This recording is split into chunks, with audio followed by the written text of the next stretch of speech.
오늘 주시는 하나님의 말씀은 이사야 56장 9절에서부터 57장 13절까지 말씀입니다. 제가 12절과 13절 읽도록 하겠습니다. 내 공의를 내가 보이리라. 내가 행한 일이 내게 무익하니라. 내가 부르짖을 때에 내가 모은 우상들에게 너를 구원하게 하라. 그것들은 다 바람에 날려가겠고 기운에 불려갈 것이로되 나를 의뢰하는 자는 땅을 차지하겠고 나의 거룩한 산을 기업으로 얻으리라. 아멘. 오늘 우리가 함께 살펴보려고 하는 말씀에서는 이스라엘의 파수꾼들, 다시 말해서 이스라엘의 지도자들에 대한 경고의 말씀과 이스라엘 백성에 대한 경고의 말씀이 주어지고 있습니다. 자, 우선 이스라엘의 파수꾼들, 이 이스라엘의 지도자들에 대한 경고의 말씀이 왜 주어지고 있는가? 10절을 보시면 이스라엘의 파수꾼들은 맹인이요 다 무지하며 벙어리 개들이라 짓지 못하며 다 꿈꾸는 자들이요 누워있는 자들이요 잠자기를 좋아하는 자들이다. 11절로 계속해서 가보시면 이 개들은 이스라엘의 파수꾼들을, 이스라엘의 지도자들을 가리키죠. 탐욕이 심하여 족한 줄을 알지 못하는 자들이요 그들은 멀지각한 목자들이라 다 제 길로 돌아가며 사람마다 자기 이익만 추구하며 오라 내가 포도주를 가져오리라. 우리가 독주를 잔뜩 마시자. 내일도 오늘같이 크게 넘치리라. 자기 배를 불리는 데만 빠르고 자기 이익에만 빠져 있어서 이스라엘 백성들이 어떻게 살아가고 있는지, 의의 길로 행하는지, 공의를 행하는지 아예 관심이 없다는 겁니다. 따라서 이들은 파수꾼들로 하나님이 세워두셨지만 앞을 못 보는 맹인에 불과하고 벙어리 개들, 짖지 못하는 개들에 불과하고 그저 꿈꾸고 누워있고 잠자기나 좋아하는 이들에 불과하다. 이익만 탐할 줄 알지 자신의 자리에 충성할 줄 모르는 게으른 악한 지도자들이다. 자, 계속해서 57장 3절로 건너가서 보면 무당의 자식, 간음자와 음녀의 자식들아 너희는 가까이 오라. 너희가 누구를 희롱하느냐, 누구를 향하여 입을 크게 벌리며 혀를 내미느냐, 너희는 패역의 자식, 거짓의 후손이 아니냐. 하나님께서 이스라엘을 가리켜서 무당의 자식이다, 간음자와 음녀의 자식들이다, 패역의 자식이다, 거짓의 후손이다.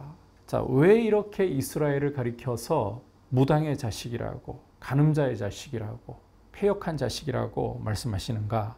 5절부터 12절까지 내용을 보시면 이스라엘이 하나님을 등져버리고 높은 산과 골짜기 어디서든지 우상 섬기는 데 빨랐다는 거예요.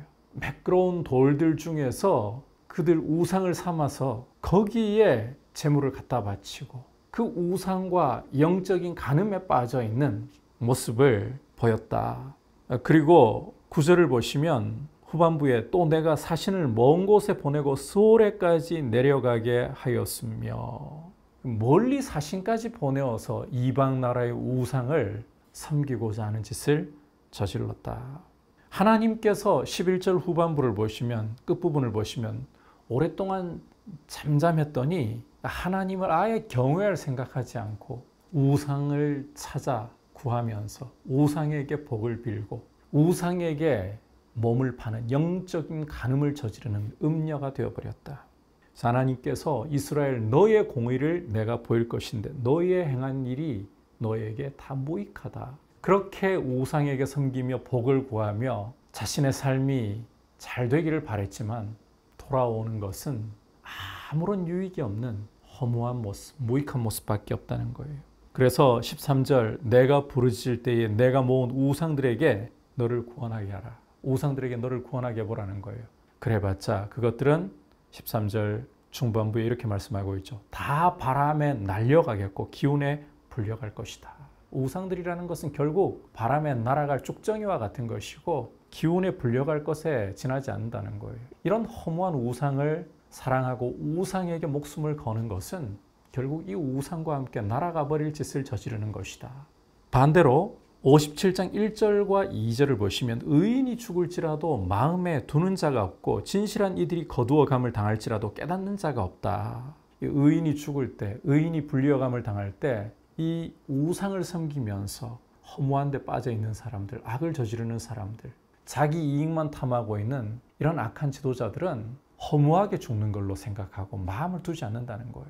하지만 의인들은 1절 끝부분에 악한 자들 앞에서 불리어간다. 2절에서 구체적인 설명이 나오는데 그들은 평안에 들어갔나니 바른 길로 가는 자들은 그들의 침상에서 편히 쉬리라.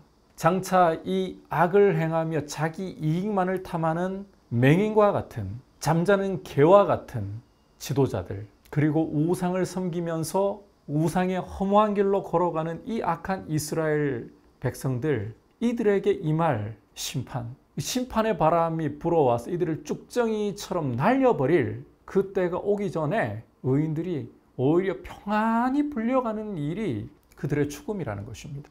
평안히 불려가는 것이 의인들의 죽음이라는 거예요. 어리석으니까 죄로 눈이 가려지고 탐욕으로 눈이 가려지니까 이게 안 보이는 거예요. 기억하십시오. 의인들에게는 죽음마저도 소망입니다. 그러나 자기 이익을 탐하며 거짓에 빠져 있고 우상의 허무함에 젖어 있는 인생에게는 잘되고 복을 구하는 삶이고 성공하는 삶처럼 보여도 바람에 날려갈 허무한 길로 가는 것일 뿐입니다. 우리 시대의 가장 큰 우상 중에 하나가 바로 돈입니다. 우리의 마음은 우상 제조 공장으로서 이 마음의 탐욕을 가지고 돈을 하나님 자리에 앉혀버리고 돈에게서 평안을 찾고 돈에게서 자신의 인생의 성공을 찾고 안정을 찾으려고 합니다. 그러나 돈을 의지하는 것은 당장에는 편리한 삶을 가져다주고 남들이 부러워할 삶을 가져다주는 것 같지만 허무한 것입니다. 13절 끝부분에서 보는 것처럼 나를 의뢰하는 자는, 여호와를 의뢰하는 자는, 하나님께 소망을 두고 하나님만을 의지하는 자는 땅을 차지하겠고 나의 거룩한 산을 기업으로 얻으리라. 하나님의 나라에서 기업을 차지하는 하나님 백성으로서의 영광을 누리는 귀한 은혜가 온다. 그러므로 하나님을 의지하고 우리 마음의 탐욕이 신으로 만들어내는 것에, 돈에게, 명예와 권력에, 허무함에 목숨 걸지 말고 의인으로서 살아가고 죽음에도 소망이 있는, 평안함이 있는 복된 길을 걸어갈 수 있기를 축복합니다. 기도하겠습니다.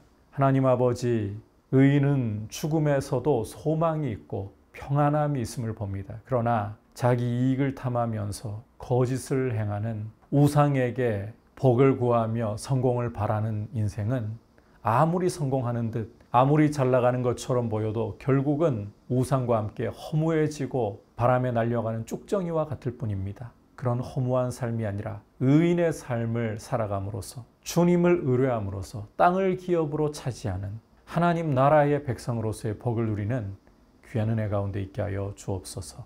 예수님의 이름으로 기도드립니다. 아멘.